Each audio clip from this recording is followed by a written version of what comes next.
Hi అండి, అందరికీ నమస్తే. నేను మీ గోదావరి అమ్మాయిని. ఇవి మట్టగడ్డలు మొన్న ఆల్రెడీ పులుసు పెట్టాం కదా, ఇప్పుడు కర్రీకి అండి. నేను మసాలా ప్రిపేర్ నేను వీడియో అప్లోడ్ చేశాను. సేమ్ యాజ్ ఇట్ ఈస్గా ఇవి కూడా దంచుకుండి పక్కన పెట్టుకోవాలి. మనం మిక్సీలో కంటే దంచుకుండి కర్రీ అయితే భలే ఉంటుంది. అలాగే 1/2 కేజీ ఆనియన్స్, 6 పచ్చిమిర్చి కూడా వేసుకోవాలండి కర్రీకి. ఒకసారి బాగా కుమ్ముకున్న తర్వాత పక్కన ప్లేట్లో సపరేట్ చేసుకోండి. అలాగే ఫిషెస్ కూడా నేను గిడసలు కూడా శుభ్రంగా క్లీన్ చేసి నేను ఆల్రెడీ చూపించాను కదా, అందులో సగం పులుసు పెట్టి సగం కర్రీకి అన్నమాట అండి. అందులో కొంచెం పసుపు శుభ్రంగా కడిగేసి మనం పక్కన పెట్టుకోవాలి. అలాగే ఒక కడాయి పెట్టి అందులో 4 స్పూన్లు ఆయిల్ వేసుకోవాలి. దీనిలోకి పల్లి ఆయిల్ 4 స్పూన్లు వేసుకోవాలండి. నెక్స్ట్ ఆనియన్ పేస్ట్, 4 పచ్చిమిరకాయలు, ఒక కరివేపాకు రెబ్బ కూడా వేసుకుంటే ఫ్లేవర్ అనేది బాగుంటుంది. అలాగే మనం అల్లం వెల్లుల్లి పేస్ట్ ముద్ద ఉంది కదా, అది కూడా ఇందులో యాడ్ చేసేసుకోండి. బాగా వేయించుకోవాలన్నమాట. టేస్ట్ అయితే చాలా చాలా బాగా నచ్చిందంటండి మా వారికి.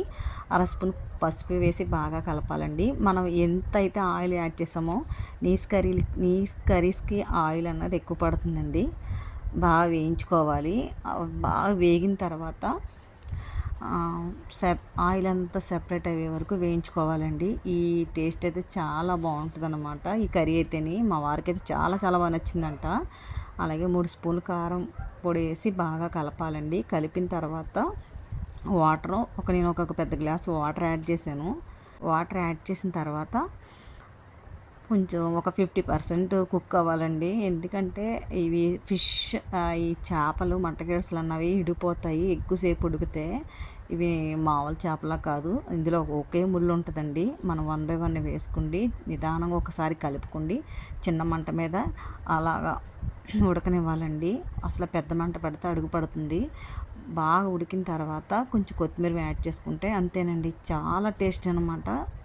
చాలా ఓపుగ్గా ఈ కర్రీ అన్నది చేసుకోవాలండి. చాలా టేస్ట్, చూసారా అలా గ్రేవీతో ఉంటే ఇంకా బాగుంటుందండి.